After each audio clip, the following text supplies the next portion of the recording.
Heini Graf, who received her PhD in cultural anthropology at the University of California, Riverside. Her research involved revitalization practices, policies, and rites of contemporary Chumash American Indians, which led her to eventually move to Santa Barbara and create BOAS Network. So please welcome Dr. Graf as she gives an anthropological perspective on the supernatural. Okay,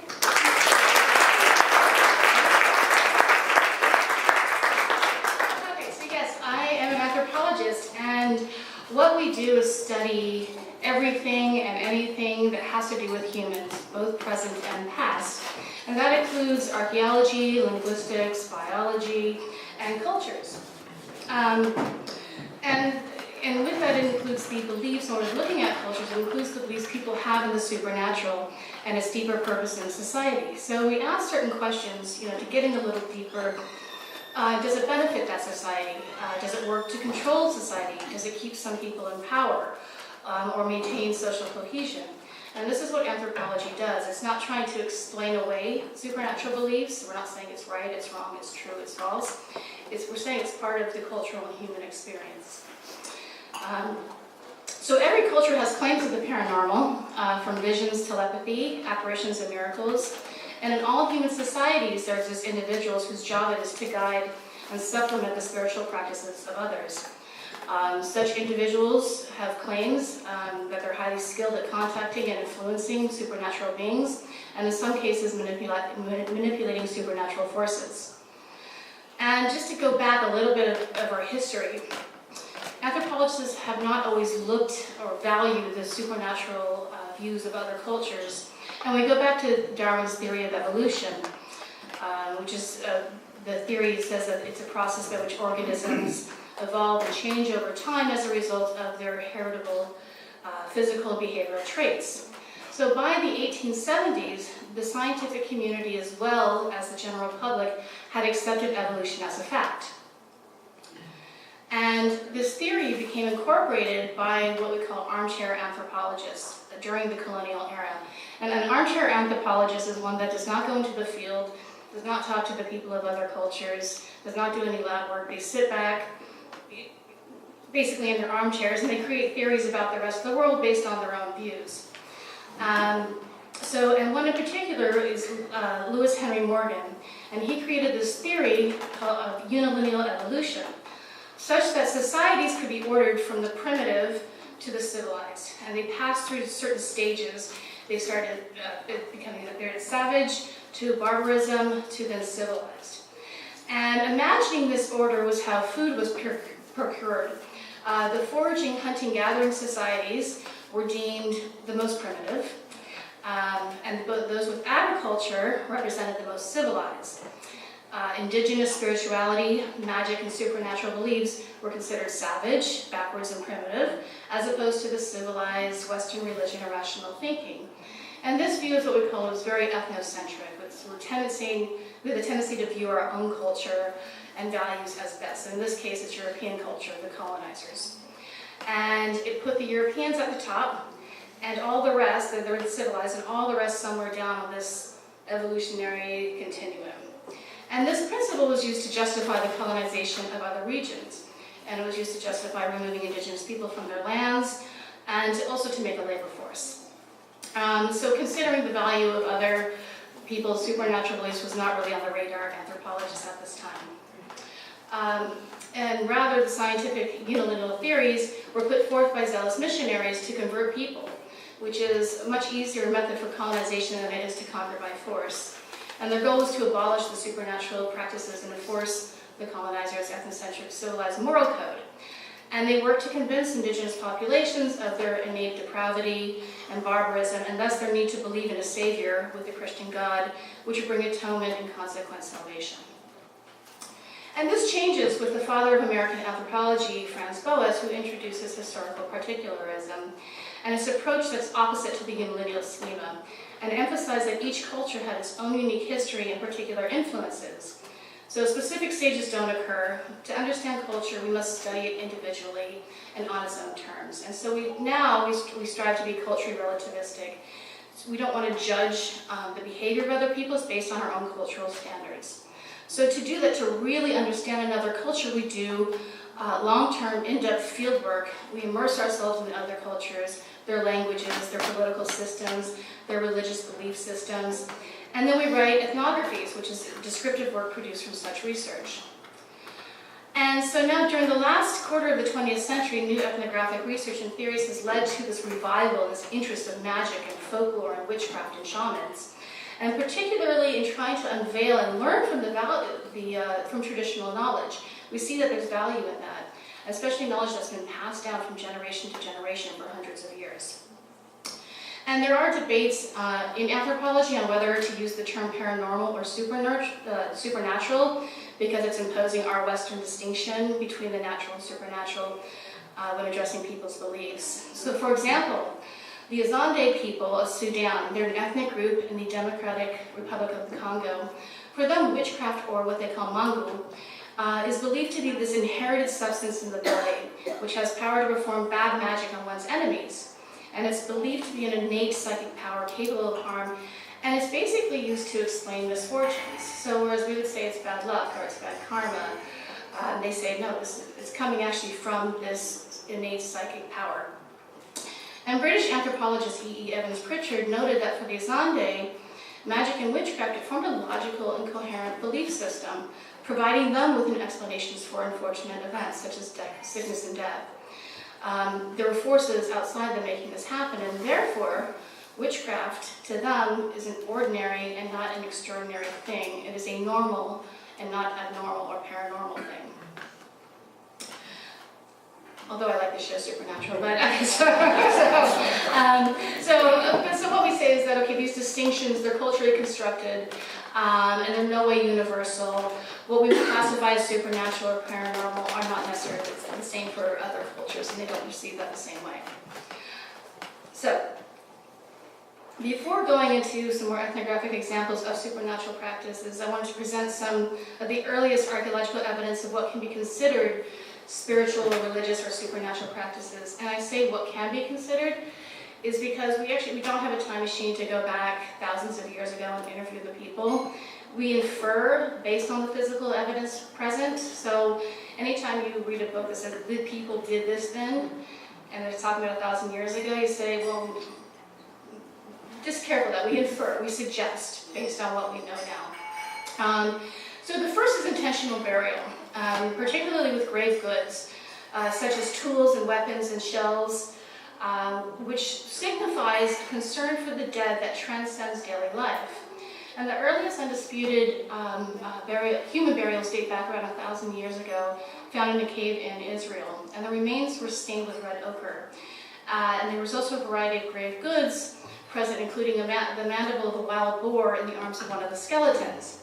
And so from this period on, the amount of personal ornamentation found increases.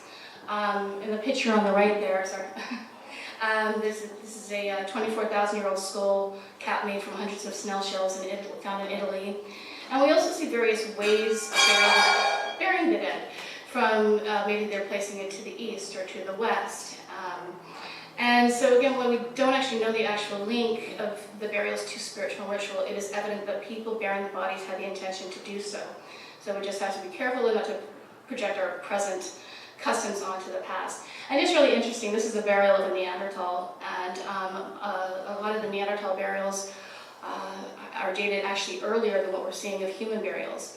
And we now know that in some regions that humans and Neanderthals admixed. They did it.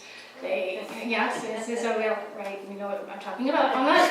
And so, but whether there was an influence of Neanderthals on humans in the burial practices, it's an interesting topic. We don't know for sure, but it's interesting, and I'm sure it'll lead to more findings. Okay, so the second evidence of spiritual ritual is found with representational art, and these are paintings and engravings that began at least 32,000 years ago, and they become more intense 10 to 15,000 years ago. And one of the most famous examples is the Lascaux Caves in France. It's dating at least 17,000 years ago. And the cave was actually discovered by teenagers in 1940 and found were nearly 2,000 figures on the walls of what are an interconnected series of caves. So that's a sort of a map there. And you see these interconnected caves, and they're very deep in the ground. And most of the paintings depict animals found in the surrounding landscape. Horses, bison, mammoths, deer, lions, bears, and wolves. And some of the species that are depicted would have been eaten, such as deers and bison. Others were feared predators, such as lions, bears, and wolves. So we asked as anthropologists, are these pictographs simply here for art's sake, simply to be viewed at? And most likely not. First, many of the paintings are deep inside the caves and hard to get very dark areas. So, who's going to see that? I mean, it's not really for public viewing. So one theory is that maybe they were part of some spiritual rituals, such as for initiation ceremonies, since we also find adolescent and adult footprints. And the seclusion and isolation would have made an ideal place for that. They may have been accompanied by music, because we find drumsticks, flutes, and bull roars. And that's a picture of a bull roar where you go like this and kind of sound. So they're found in the paintings. In areas where there's more paintings than others, it's been theorized that maybe those areas were more sacred. And again, the majority of the figures are realistic-looking herd animals, many of which are shown either wounded or pregnant. And it's been suggested that the artists maybe have been performing sympathetic, or what was also called imitative magic, or perhaps fertility magic. And this would have been really important at the time, since at that time the last ice age was winding down and herds of game animals were dying out or moving away. And painting the predatory animals may have been a way of obtaining protection or increased skills for hunting. But the most interesting evidence is how the paintings overlap. When we do art, we have a finished product, and we leave it alone, and we go, look at my pretty painting, right? And everyone look at it. But this, they're constantly overlapping, so we ask ourselves, is it the painting itself that's the ritual, that's creating the magic? And so is there a ceremony attached with that? Okay, and so another thing that we see in the Upper Paleolithic is portable art, such as the Venus figurines. And they're found from Western Europe all the way over to Siberia 10 to 27,000 years ago. And these are faceless, idealized representations of well-fed, healthy, nude, possibly pregnant women with exceptionally large buttocks. And one theory is that because of these exaggerated sexual characteristics, they may have been ritual objects for female fertility. But again, we don't have that time machine to say, hey, is this to get pregnant? But we have different theories about this. Okay, but beyond interpreting the archaeological record from the supernatural evidence, we have ethnographies from current societies. And a very interesting study comes from the Haitian zombie. And it's a person whose body and mind are under the control of a sinister supernatural power. And a back history about Haitians is that they're coming from Western and Central Africa, and they're coming as slaves for the French. And they carried the religious practices of West African Vodou, which in Haiti is now called Voodoo. And under the French colonial rule, African religious practices, they were actively suppressed, and enslaved Africans were forced to convert to Christianity. But then the Haitian Revolution happens in 1804, and it ends French colonialism. And from then on, the zombie became part of Haiti's folklore and was then folded into the Voodoo religion, which at this point combines West African, French, Roman Catholic influences into its practice, or what anthropologists call syncretism. So the syncretism is combining different religious or spiritual practices and views into one religion. So this it's still practiced today, and it emphasizes the ability to interact with and cultivate a culture of harmony with the dead. Death is revered in Haitian Voodoo culture, taken as something that continues one's existence rather than ending it. And this is carried over from 18th century Haiti, where heaven was an escape from the harsh realities of the New World. By leaving their physical lives behind, the slaves were leaving the grips of their owners. And the religion holds that if all traditions, customs, and ceremonies are followed, the soul transitions from one stage of the afterlife to the next after dying.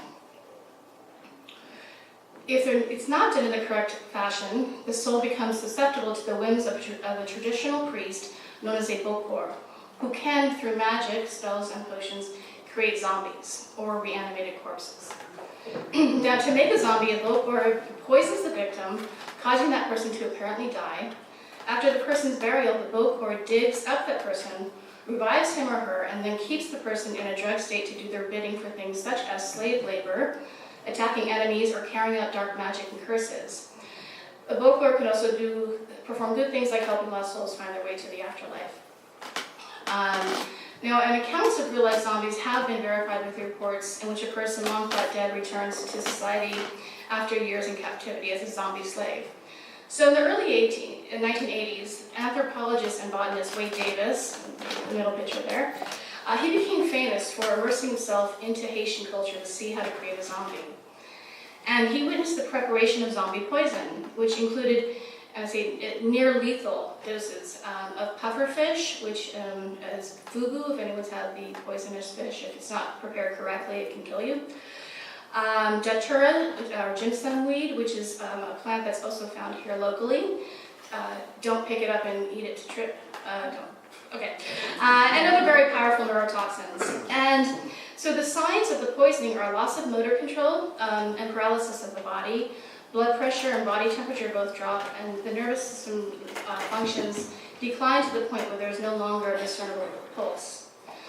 In spite of these effects, the victim may remain fully conscious, hence the zombie. And so Wade Davis actually took his research. He wrote the 1985 book, The Serpent and the Rainbow. It became a bestseller, and then a horror movie done by Wes Craven, if anyone's seen it. It's good if you haven't seen it. It's scary. Okay, but we ask as anthropologists, so why do this? Is the Bokor just being evil? And so we analyze this within a cultural context. And in American pop culture today, it's the zombie that's feared. And I have another fan of The Walking Dead over here. And in Haitian culture, it's not the zombie that inspires horror, it's the fear of becoming a zombie slave again with no control over your actions. This was the post-colonial zombie, the emblem of a nation that's haunted by the legacy of slavery and ever wary of its reinstitution. Those turned into zombies were usually people who have violated a social norm or a taboo, or they mistreated a family member. So the mere threat of becoming a zombie slave tells people, well, don't believe that way. Hence you have this form of social control. So now we see how it's interesting to see how the Haitian zombie lore has migrated into mainstream cinema and television. And so the anthropologists also look at how supernatural beliefs migrate, merge, and change. And for example, the slaves from Nigeria coming to Cuba to work on plantations carried with them the Yoruba spiritual beliefs and practices. And for the Yoruba, death isn't believed to be the end. Rather, the current life and the afterlife are connected. The afterlife will just be in a new setting where the ancestors are able to watch over their descendants. And the rituals that were carried into Cuba from Nigeria included animal sacrifice. I didn't put a picture of that because it's sad, but anyway. Offerings, altar building, music, drumming, dance, and possession trance for communicating with their ancestors and deities. And in Cuba, Roman Catholic and indigenous elements merge and evolve into what we now know of as the Santeria, where the altars mix Western and African traditions. In Santeria, the practitioners believe that a person's destiny has already been pre-planned, and thus through proper ritual, they can connect with their spirit guides to find out what decisions to make to bring them good fortune in life and avoid bad outcomes. So from Cuba, Santeria migrates west in the 1950s when the Cuban actress Nino Sevilla introduced plots from Santeria rituals in her movies. And before this time, Santeria operated in muted underground spaces and basements and living rooms, far from the eyes of outsiders who really condemned it as a ghetto religion, practiced only by the Caribbean poor and uneducated. So it becomes more and more public and has a growing following among middle-class professionals in America, including white, black, and Asian Americans. And as it's growing, animal sacrifice still continues in the underground basements, and it became very controversial and still does to this day. It is outlawed. But anyway, what we find now are Botanicas, and these are stores in places like California, Texas, Florida, Brooklyn, as well as online that sell still casting Santeria charms and other items for the occult, such as necklaces and bracelets and statues and candles and soaps and incense.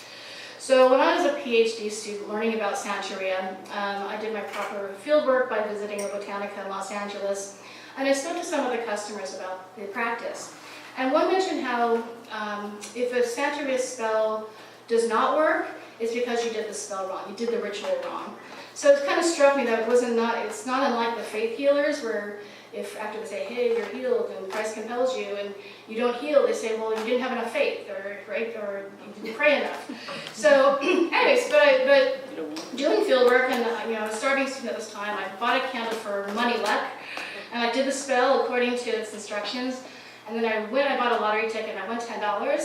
So I did the spell correctly. Magic exists. The end.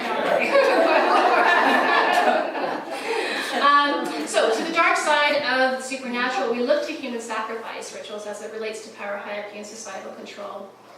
And human sacrifice was practiced in many early human societies throughout the world. In China and Egypt, the tombs of rulers were accompanied by pits containing hundreds of human bodies whose spirits were believed to provide assistance in the afterlife. Many of the oldest religious texts, including the Quran, Bible, and Torah, make reference to human sacrifice. And we often see these case studies where it's done in a manner to please or appease the gods, spirits, or the deceased. In archaeology, we see ritually slaughtered bodies found next to rings of crucibles, brass cauldrons, and wooden idols in the peat bogs of Europe and the British Isles. Pre-Hispanic sacrifices often involve children and a broad array of intentionally brutal killing methods. And we see in other areas sacrifice taking a wide range of forms, including strangulation, decapitation, bludgeoning, burning, burial, drowning, in so many creative ways. And in the early explorers and missionaries documented the importance of human sacrifice in Austronesian cultures. For example, Captain James Cook witnessed human sacrifice in Tahiti during his visit around 1773. And from such observations, human sacrifice seems to have been largely the privilege of religious leaders who claimed the supernatural authority. And it was common in cultures with strict class systems, meaning you had the rulers up here and maybe the slave class down here, and you had this hierarchy of positions, as opposed to egalitarian society where people are considered more equal. So anthropologists ask, is it possible that human sacrifice might have served some higher function of order? For example, in Hawaii, there was a great deal of overlap between religious and political systems, and in many cases, the chiefs and kings themselves were believed to be descended from the gods. The outcast or the slave class coming from the war captives or the descendants of war captives were often used as human sacrifices at temples. Others that were sacrificed were people who would break a major taboo. But if they were elite and could afford a slave, they could substitute the slave with a life for their own. And so we say, well, what purpose does this serve? And first, it demonstrates the ultimate power of the elites. The perpetrators, the ones doing the killing, are the ones of high status, the chiefs and the priests. The victims are lower class. Secondly, its graphic and painful nature serves as a deterrent to commit taboos. So again, it creates this very effective means of social control and order. And third, it's also being done at an altar or a temple by a priest, which gives this supernatural justification for punishment. And Aztec society is one of those classic examples of the social control hypothesis and how ritual human sacrifice is used by the social elites to terrorize the underclass, punish disobedience, and display authority. And this in turn functioned to build and maintain the class systems and cement power structures within societies. So again, same thing, we have the rulers, the chiefs, the nobles at the top, and the nobles include the priests. We always see this relationship between those at the very top as well as the priests are also right there at the top, creating those moral codes for behavior. And so we say, well, how do they maintain this without revolts? And you realize that it can't be done by force alone. People must believe to some extent that those in power have a legitimate right to govern. And this belief is tied into religious codes set forth by the priests, who again are at the top of the hierarchy. And they emphasize in their religious codes these sort of behaviors. They viewed themselves as traveling in life along a mountain peak, and on each side of the peak was a deep abyss. Any deviation from any of these moral codes would cause one to fall into the crevices. And so only moderation and discretion in all things would prevent one from tumbling. And these aren't the attributes that would be necessary to challenge the status quo. So this way, those in power stay in power. And we also look at the visual. In the capital of Aztec states, the central plaza was symbolically equivalent to the center of the universe. And again, we see where the most important temples reside around this center of the universe. So it's all correlating. So we have this grandest scale indicating power. And And then the religious rituals would take place in the central plaza, providing a visual spectacle and a stage for all the classes to witness the ritual high atop. And it's not unlike the way stages, particularly the stages in front of a camera that we use now, are used for power, for ritual, for religion, and for status.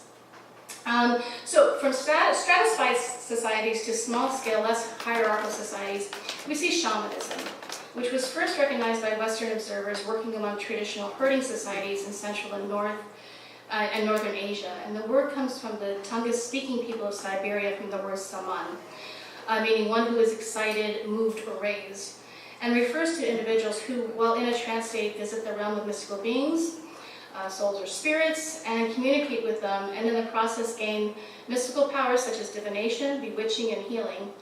And they hold elite positions in their communities where they lead ritual and religious practice. As anthropologists gained a better cross-cultural perspective concerning shamans, the term was broadened to encompass a number of different types of specialists throughout the world, including medicine men and women, spiritualists, traditional healers, and again, who are believed to have access to mystical beings whom they contact on behalf of their clients. Usually this contact occurs while in an altered state of consciousness. It's brought on by smoking, taking drugs, rhythmic drumming, chanting, or monotonous dancing. And while in the trance, the shaman becomes a medium. And a feature which finds parallels of professional channelers in the United States and Western Europe, who also speak on behalf of spirits or souls for their clients. Now, in the latter part of the 20th century, we see a resurgence of interest in shamanism and non-Western religions amongst scholars and in popular culture known as Neoshamanism. And crucial to the emergence of Neoshamanism was Carlos Castaneda's book, The Teachings of Don Juan Ayaki, Way of Knowledge. And describing, we say alleged because there's debates about his apprenticeship, but his alleged apprenticeship to a Yaqui shaman, and his visionary experiences helped by the use of hallucinogens such as peyote. It provided this mythic framework for the drug culture of the 1960s, and Casteneda became a celebrity. And Michael Harner, also another author, he studied traditional shamans in Ecuador and the Peruvian Amazon, and he wrote a 1980 book called The Way of the Shaman, which is an introductory handbook to shamanic health and healing. So, since then we have this neo-shamanism, which refers to these new forms of shamanism, or methods of seeking visions or healing. And it's comprising a range of beliefs and practices, borrowing heavily from the ideas of shamanism, as well as New Age practices, and some maybe quantum physics. It tends to attain altered states and communicate with the spirit world, but sometimes it is invented by the individual practitioners. It does not necessarily have direct experience of traditional shamanism. So in other words, just because you're tripping, it doesn't make you a shaman or a healer. Again, with the traditional shamans, we have practitioners have intimate knowledge of the environment and its uses, as well as an ancient body of knowledge that's been passed down from generation to generation. And there can be problems with the self-proclaimed neo-shamans or gurus who do not carry all this knowledge needed for safe ritual. And the most classic case is James Ray, who's pictured on the right there. And he was a New Age guru. I don't know if you remember the story. He would charge people $10,000 a person to attend his sweat lodge ceremonies, and the last one wound up killing 3 people because he really didn't know safe and proper ritual. So, be careful when you're, who you're getting healed by. If you're entering the world of neo-shamanism, there are a lot of charlatans and predators out there who don't really have true knowledge. And, reading The Way of the Shaman doesn't make you a shaman. Okay, but going back to the traditional indigenous shamans and bringing it home here in Santa Barbara and the southern coastal regions of California, we see Chumash Indians who've been inhabiting this region for over 13,000 years. And the local Native American Chumash here had several kinds of doctors or shamans and astronomers. They're also known as the Antop Society. And they had knowledge of the supernatural and how to converse with it. They performed rituals, dances, and songs for curing, and ritually used toloache, which is the same plant we see the Bokor using in Haiti. And it's a local plant here, but they knew how to use it and make it in a way that could induce visions, predictions, and spirit guides. Again, there was a young man here maybe a decade ago who went, oh, the ancestor Chumash did this and took a plant and ate it and died. So don't just pick the plant and eat it. They were also, because they were the shamans from Chumash world, they were very adept in herbal medicine and botany and poison making and charting the stars. So the ceremonies they did included winter solstice, rites of passage, and spiritual cleansing involving dancing, ritual, and singing, accompanied by clapper sticks, whistles, and rattles. And what they're probably most famous for is being associated with the elaborate pictographs and petroglyphs found on rock surfaces and caves. And what we see are brightly colored paintings of humans, animals, and abstract circles. Predominant, we see these geomorphic and astrological figures predominate, including reptiles, amphibians, and insects. Some cases, the cave paintings look to combine human figures with reptilian figures. I know I'm going through these fast because we're in the time, but go online, lots of great pictures.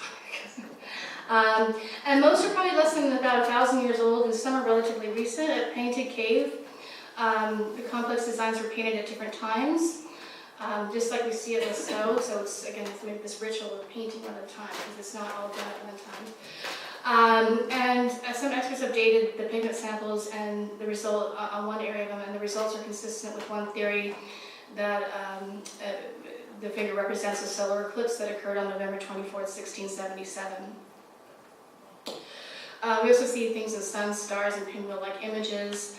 And a lot of the rock designs are confined to mountainous regions, away from permanent settlements and rather difficult terrain to get to. So again, we say this isn't really for show for the public, right? It's hard to get to.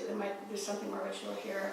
And the oral tradition from this area suggests that they were painted for ceremonial reasons to procure the aid of supernaturals. And there's been a lot of writers who look to the Chumash mythological characters that we do have from oral tradition to correlate it to the paintings here. But again, we can't know for sure without that time machine. But we do know that now for contemporary Chumash descendants who are still here and are actively reviving their cultural traditions after the devastating effects to their population due to the mission era and subsequent suppression of their culture, the rock pictographs offer a strong link to the Chumash past, and they are used symbolically in the present ceremonies as sacred connections to their ancestors. And for them, it's not rock art, don't call it rock art, they're petroglyphs or paintings even, or symbols. And the revival of Chumash traditions has been aided by linguist and ethnologist John P. Harrington, who within his 50 years of fieldwork, he amassed close to 1 million pages of notes pertaining to American Indian practices, family histories, cosmologies, traditions, rituals, sacred places, medicinal cures, and languages from the surviving Chumash of the mission era. And his notes were discovered after his death in 1961, and they've since been used by the Chumash descendants to carry on their traditional ancestors' practices that were thought to be lost. So anthropologists can be useful. We don't just do theory. Okay, so from his notes we learn about wihinmu, and this is the highest point in Chumash territory. It's located in the Los Padres forest. And it translates into the place that nobody knows, which was and is now considered a sacred mountain by the Chumash, as it was traditionally viewed to be the center of the universe. And the Chumash beliefs hold that the world consists of 3 planes, the upper, the middle, and the lower. The earth is the middle world, and this is where the first people, the supernatural beings who were both human and animal, lived prior to the Chumash. Beneath this lower world, where dark, malevolent beings dwell, or as one Chumash joked to me, it's where the politicians live. And then the upper world is supported by a giant eagle, whose wings cause the phases of the moon, where sky people and supernatural beings, such as the sun, moon, and morning star reside. And so the mountain's summit is considered a sacred plane, providing a perfect place of balance and harmony, that holds a concentrated power, an energy vortex connecting Chumash with the highest level of physical space that can exist in the middle world. And it's a spiritual pathway for the Chumash. The higher one physically becomes, the closer one comes to the supernatural beings of the upper world. Okay, and just 2 more examples I'm going to pass on to Tony. And I've been talking about other cultures, and a large part of anthropology has been to study cultures other than our own. And again, as I mentioned before, early academic explanations for supernatural beliefs. They were holding that indigenous people, pre-literate people, were incurably superstitious. And an important anthropologist of the 20th century, Branislaw Malinowski, he changed this through famous research in the early 1900s with his research on the Trobriand Islanders in Melanesia.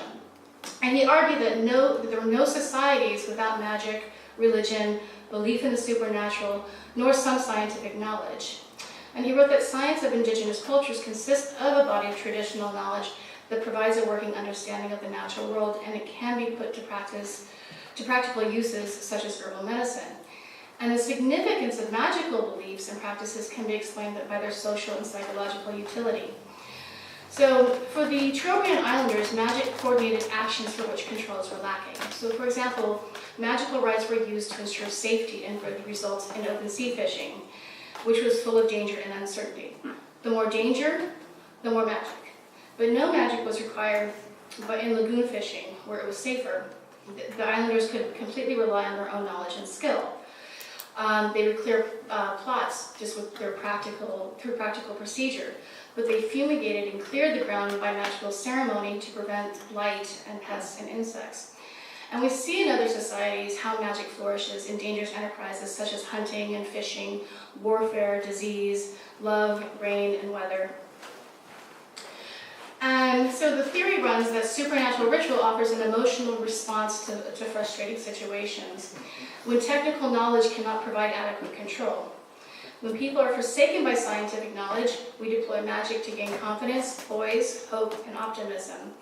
And there's an anthropology, George Gmelch, who actually did his doctorate at UCFB, and he offered cultural critiques of Euro-American arrogance by showing that magic and supernatural ritual is not exclusive to non-Western societies. And in 1971, he wrote an article showing how American baseball players, much like the Trobriand Islanders, use magic in situations of chance to manage anxiety generated by uncertainty and to ensure success. So baseball magic includes rituals, taboos, and fetishes. Players ritualize an activity they somehow link to good performance. A pitcher might listen to the same song on the days he's to pitch. A batter might tap the home plate 3 times before each inning. When in a slump, players often change their routines to shake off bad luck.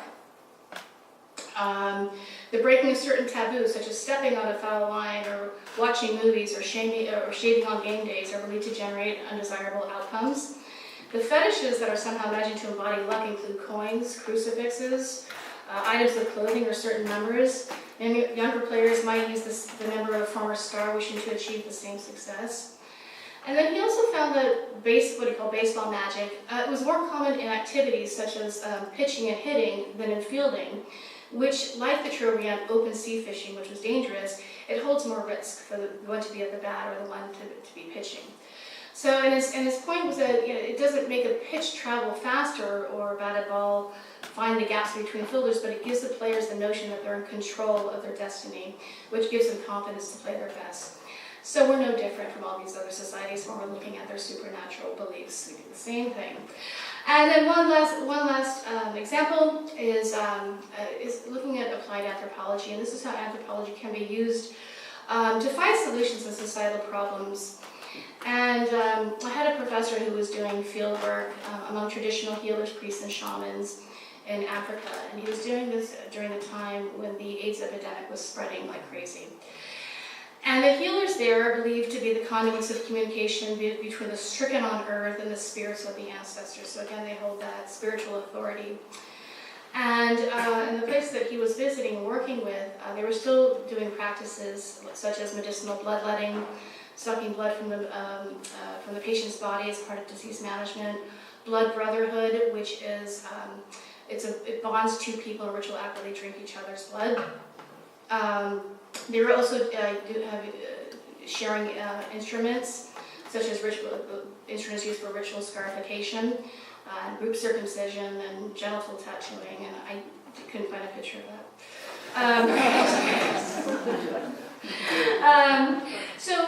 And again, so there's these traditions are woven deep into the fabric of society, and but it's also furthering an epidemic. So, and you don't want to go in as an anthropologist again and be impose your views onto another culture, but you also want to work to help find a solution.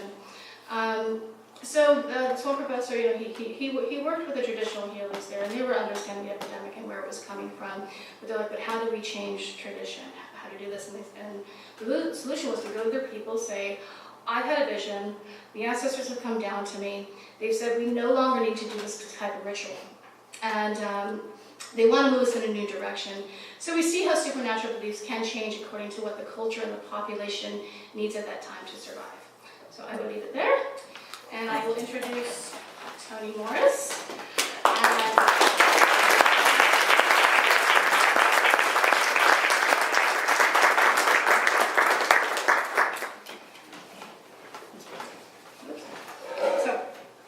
And the reason I created this talk to have contrasting views, I'm giving that outside anthropology view. Tony, who is a psychic medium, intuitive, will give you the insider's view of having this from the one who connects with the spiritual world.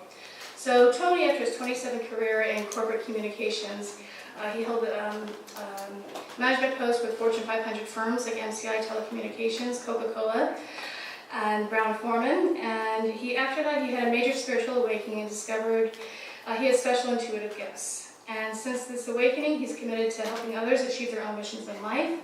In addition, he's in the process of publishing his first book, Little Red Wagon, which details his own spiritual journey.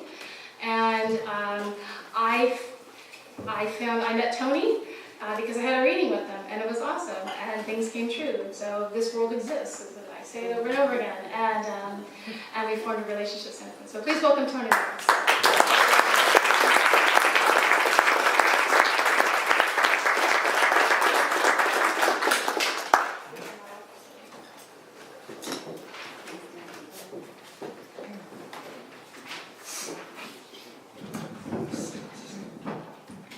Testing. Oh, it works. Thank you, Kohanya, for that introduction and for allowing me to be here tonight. What a fascinating talk. Really helped set the stage for what I'm going to share with you as well. And I was actually waiting in the bar a few minutes ago, and actually had a prediction just by waiting in the bar.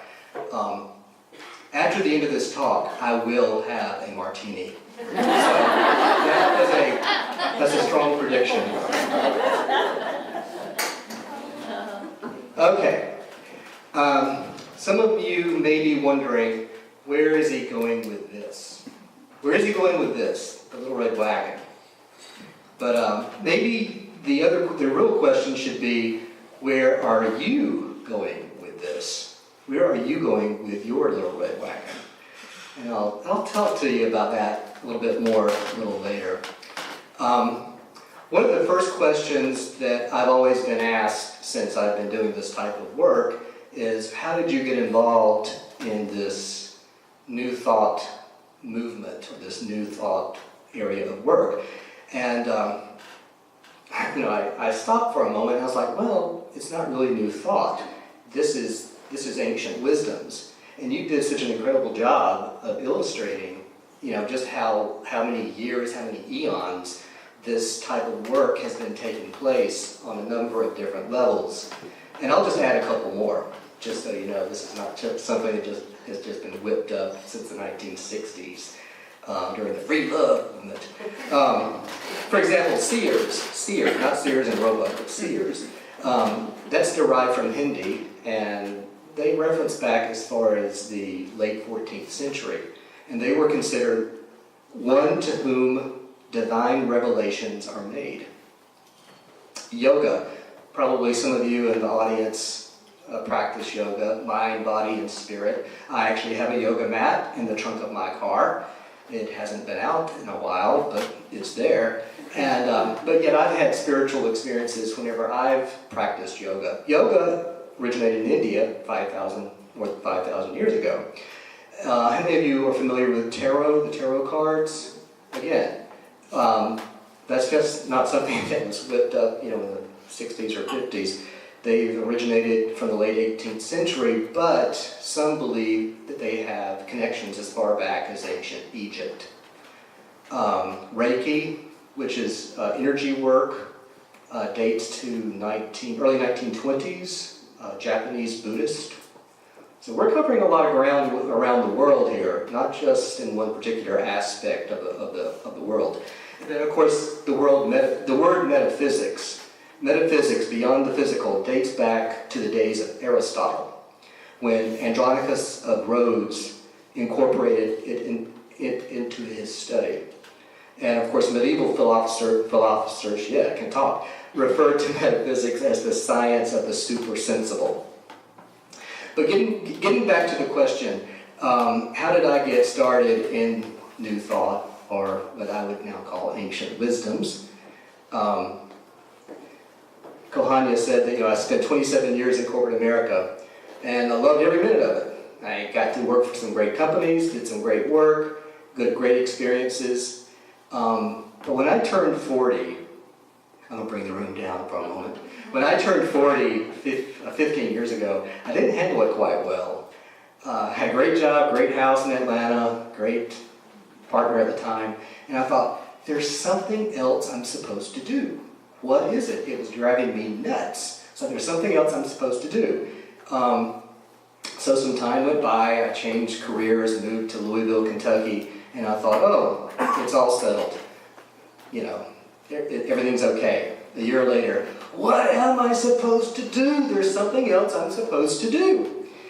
Okay, so 9 years ago, almost 9.5 years ago, I was in Palm Springs, and all sorts of things started happening to me. I had a major spiritual awakening. And it wasn't like someone just, tapped me on the shoulder and said, hey, Tony. It was like someone took me by the shirt, neck of my shirt and said, Tony! Needless to say, it got my attention. I started seeing visions, like, where's this coming from? Started hearing things. I started seeing these visual, I would call them symbols.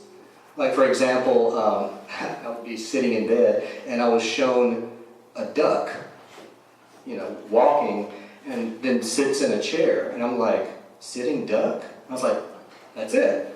Or I was shown someone, I was shown a gun, like a gun. I was like, what the hell was that? A gun. I don't even own a gun. But then I was shown someone running and leaping over the gun. And I was like, oh, don't jump the gun. So I was starting to see these symbols, and I was like, what the hell is going on? Building this library in my head, and at the same time, I'm getting these visions. For example,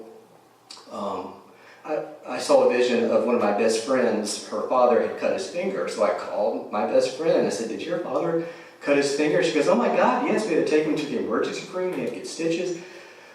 So what I'm getting at is there was a lot of stuff going on 9.5 years ago, and it was getting my attention. And I knew that I wasn't making this shit up. I mean, it was real.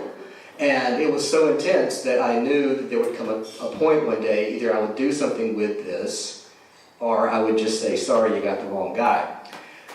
Well, it kept on. It kept on for like this, I call it my boot camp. It kept on for like 3 weeks of this intense boot camp where I would see these visions and I would have these experiences. I would face some of my deepest fears, like, I don't know, how many of you have ever heard the term parallel universes? Okay, well, I didn't know exactly that's what I was experiencing at the time, but it was like I had a mini movie going on in my head. Like I was aware of my physical body, but at the same time, my mind and my soul was having a whole other total experience. For example, there was one night when I saw myself having the experience of being an African slave. One night I was a farmer in the Midwest trying to protect my children from a tornado. So I was like facing my fears, and again, it was through what I later discovered was parallel universes. I didn't know exactly that's what was going on. So again, boot camp. And that continued for like 3 weeks. And after that, it kind of calmed down. And after it calmed down, it allowed me to kind of regroup and start to learn more about what had happened to me, more about the psychic world, more about other topics of spirituality. such as past life regression.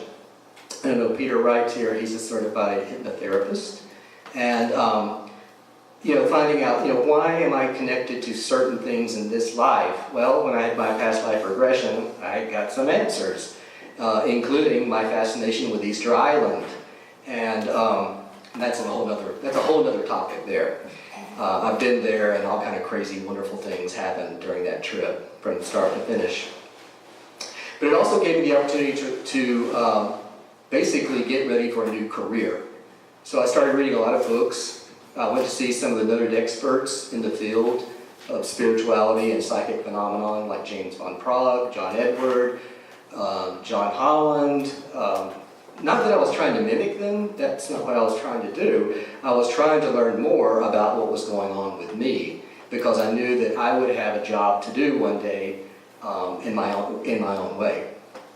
And so needless to say, there was a career shift, and when I say I needed about a year, and the last corporate job ended, eight and a half years ago in Louisville. It was like, okay, let's do this. If you're going to do it, let's do it. So I took about a year off to kind of get ready. Like I said, read all these books, including books by Deepak Chopra, Shirley MacLaine, and a whole number of experts in their field. So when the career shift did happen, I was ready. I'll never forget my first session where I actually charged somebody. He was going through some trouble with his relationship at the time. He was ending a relationship, and he was kind of troubled. And I told him, I said, well, I'm seeing you going to like a spiritual retreat, but I can't tell if it's on your birthday or if it's on New Year's Eve. And he goes, yeah, I am going to a spiritual retreat up in Big Sur. It's a famous one up in Big Sur. He goes, and the reason why you can't tell if it's my birthday or New Year's Eve is because I'm actually going the week of New Year's Eve, and New Year's Eve happens to be my birthday. So, there. And I was like, even I was kind of like, okay, Happy New Year. Now, people have also asked me, how do you go about doing your work? It's not like I just whip it out of my, mind or whatever. I really do kind of try to meditate prior to each session for like 20 minutes, 25 minutes. And during that time, a lot of information comes to me. So I'll just start writing stuff down on my little tablet, and some of it's symbols, some of it's visuals, some of it's, I hear things. So I tell people, it's like, yeah, I'm clairvoyant because I can see visions. I'm clairaudible because I can hear things. Some people actually refer to me like, you could be Aunt Clara from Bewitched, that Ditsy character. I don't know if you remember that show. But yeah, meditating prior to every session really does kind of help set the tone for when we actually begin the conversation. And that's what I really do, try to make it feel like a conversation. It's not like when we, whether it's over the phone, actually most of my sessions are over the phone because I've got clients all over the place, or in person. It's not that I want to start it off by saying, let me tell you what's going to happen. It's not like that, it's a conversation. And it's not just what I've learned being a communicator after 27 years in corporate America. It's not just what you say, it's not just what I say, it's how I say it. And for example, people have asked me, well, do you get visions of bad news? And I guess it all depends on how you interpret bad news. I've had to give information to people about what I see are pending, deaths coming your way. For example, my own grandfather, I saw his death, and part of my job with my mother, that's another story, try doing a reading for your mother, was trying to help her understand and be prepared for his transition. It's not like, oh my God, it's coming.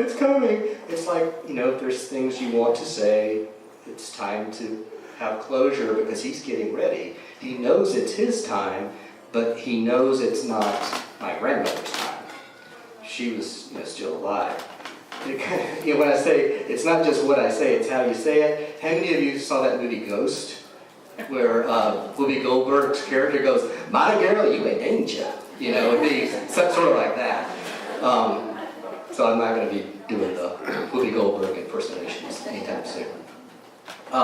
So let me give you a couple examples of psychic work, and that can range from a number of different topics. You know, people come to have a session with me. It's either, you know, for a number of different reasons. Some people are focused on career, relationships, and for example, I was doing a phone session with a guy in Maine. Never been to Maine, but here I'm talking to a guy in Maine, and I was, during the meditation, I was shown certain things, and I said, why am I seeing you in a third world country? And you're part of a team, like, it feels like the Peace Corps. And he goes, oh my gosh. He goes, you know, whenever I was in college, right after college, I really wanted to go work for the Peace Corps, so I sent my application in, and I got turned down. And I said, well, why am I still seeing it? I'm still seeing this vision, this possibility for you. He goes, well, that's because I have an application for the Peace Corps on my desk. And he's 55 years old now. And I said, well, I feel like you're supposed to pursue this, otherwise I wouldn't be seeing it. I said, it's always going to be your choice. You always have freedom of choice. Just because Tony says, oh, I see this for you, you always have freedom of choice to make your own decisions and to take the appropriate action. But it should be relevant to what it is you want to achieve. So I asked him, I said, why haven't you sent the application in? He goes, I'm afraid I'll be turned down. So, what's the number one reason why people don't pursue their dreams? Fear. They're either afraid they'll be turned down, afraid somebody will make fun of them, afraid, you know, and I can tell you for sure, you know, that's, here I am, you know, to make a major career shift, to go from corporate America to doing this. There's a little bit of like, what are people going to think about this? You know, there goes Tony again. Relationships. Here's an example of a reading that I did for a woman. I told her, I said, I'm seeing you being married again. And she goes, Tony, I'm already married. I said, well, I'm seeing you being married again because I'm seeing the white dress. I said, not that you would necessarily wear a white dress.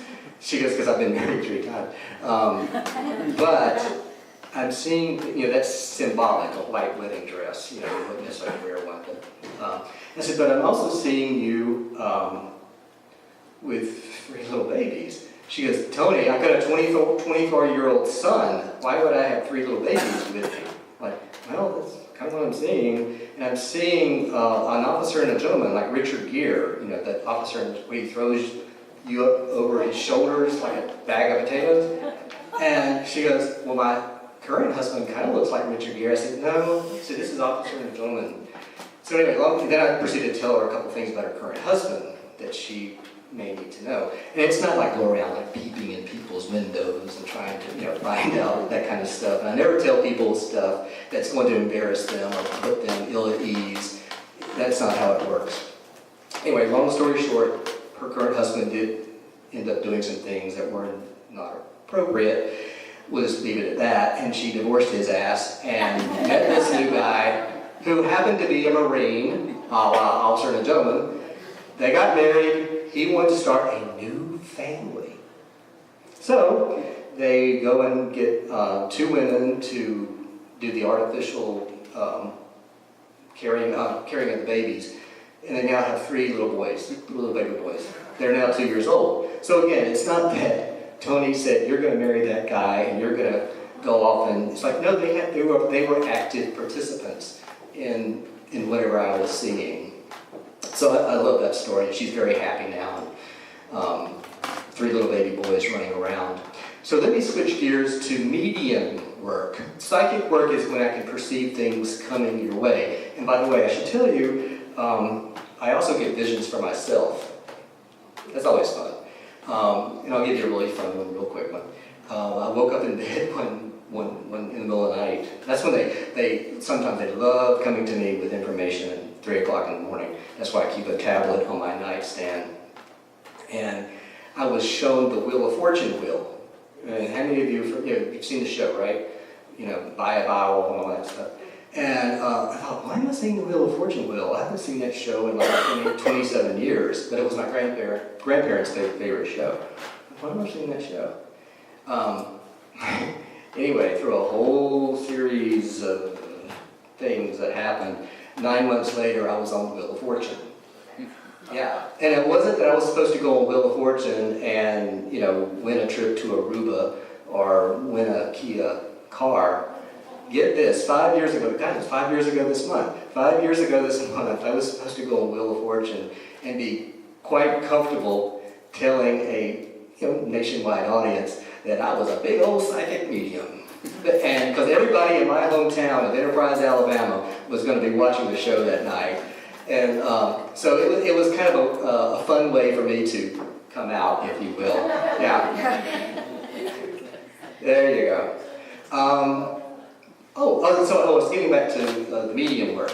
That's when another spiritual source will come through me with a message for a loved one.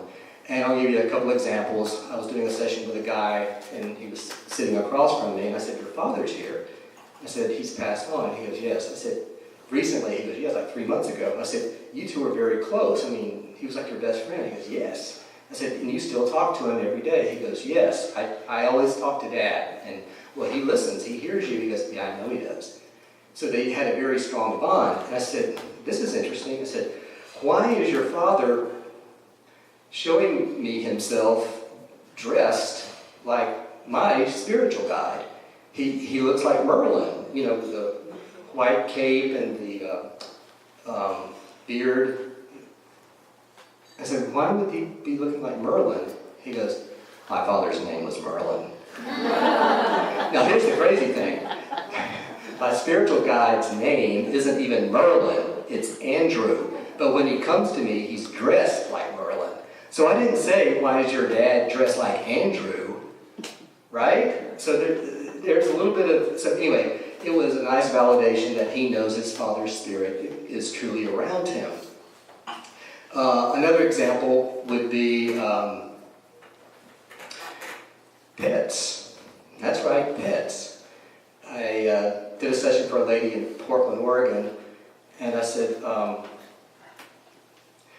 I'm seeing a black man, and he's sick, and he's got tight braided hair, really tightly braided hair, and his lips are really puffy and blistery, and he's sick. His eyes are kind of sad, but you go to him and you feed him fluid to help him be strong. I said, "Does that make any sense to you?"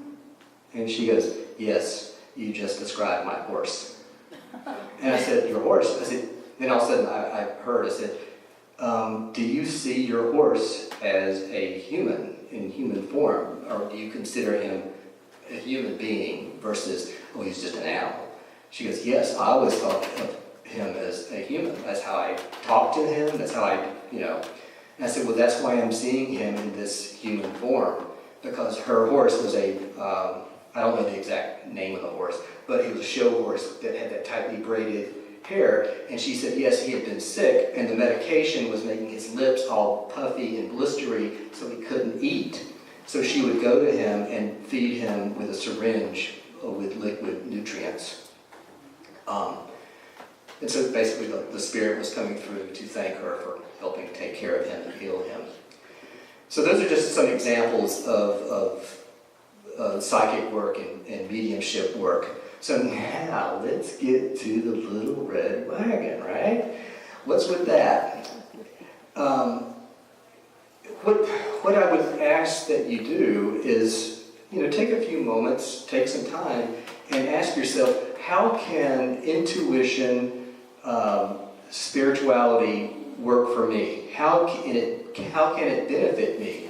This is not just a show and dance. What am I trying to say? Come on.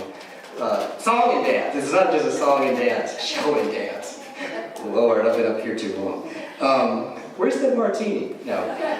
But anyway, so it's you want to ask yourself, what's in it for you? And that's when I know part of my intent is to truly help people get the most out of their life. Meaning, like, if there is a certain dream or a certain passion they've thought about, i.e. the guy who wanted to go join the Peace Corps, part of my job is to help pull that out of people and then help them understand it's okay. Give yourself permission to do that. Because a lot of people go, oh, I'm too old, or I'm too, I don't have the skill set. It's like, well, I'm seeing it there. If you want to be an active participant, again, it's your call, your choice. But I guarantee you, if you keep doing the same thing, you're probably going to still get the same results. So that's why it's okay to shake this stuff up every once in a while. Now, I'm not saying go ahead and rip up your life and turn it up completely upside down, but, even though that's what happened to me 9 years ago.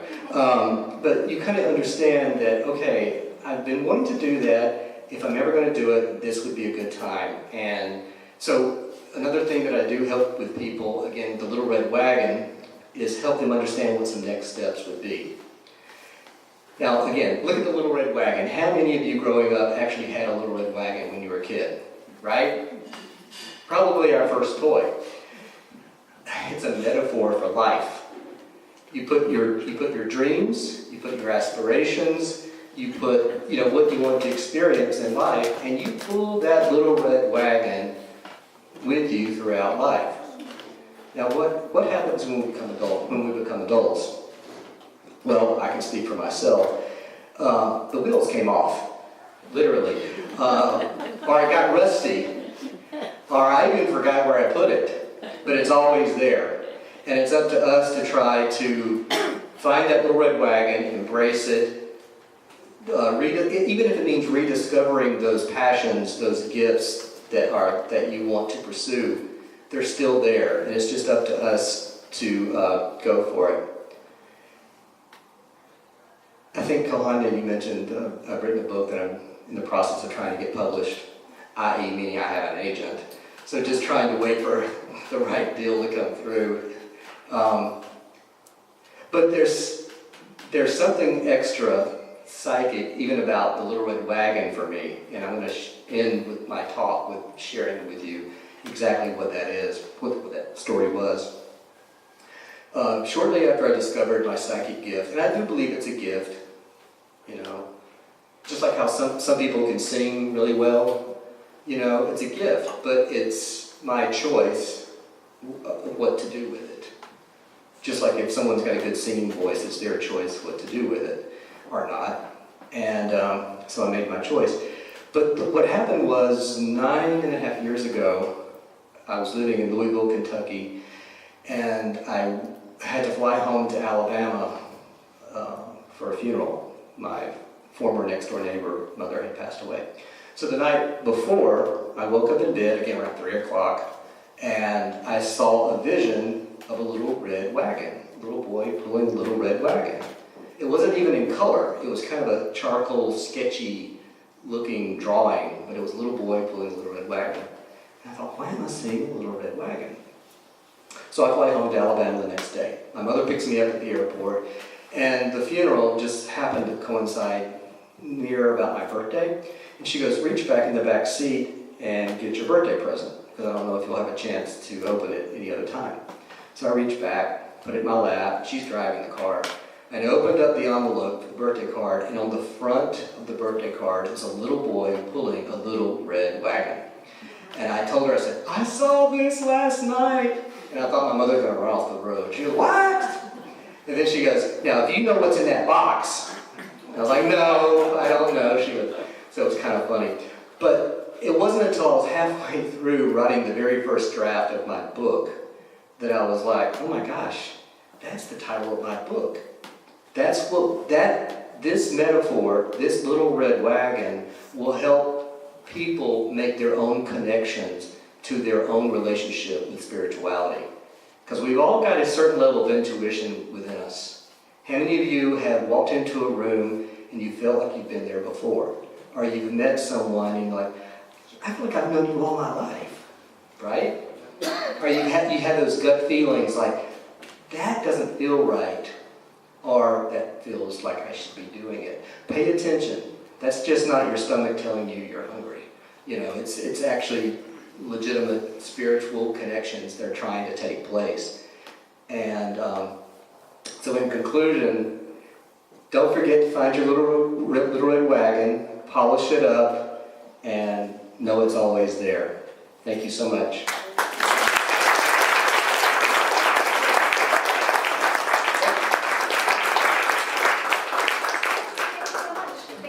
much, the bar's still open and social fun begins. So come and ask us any questions, and I think we'll do the meet and greet because we kind of went a little bit over. And, yeah, so but come talk to us afterwards if you have any questions. Thanks.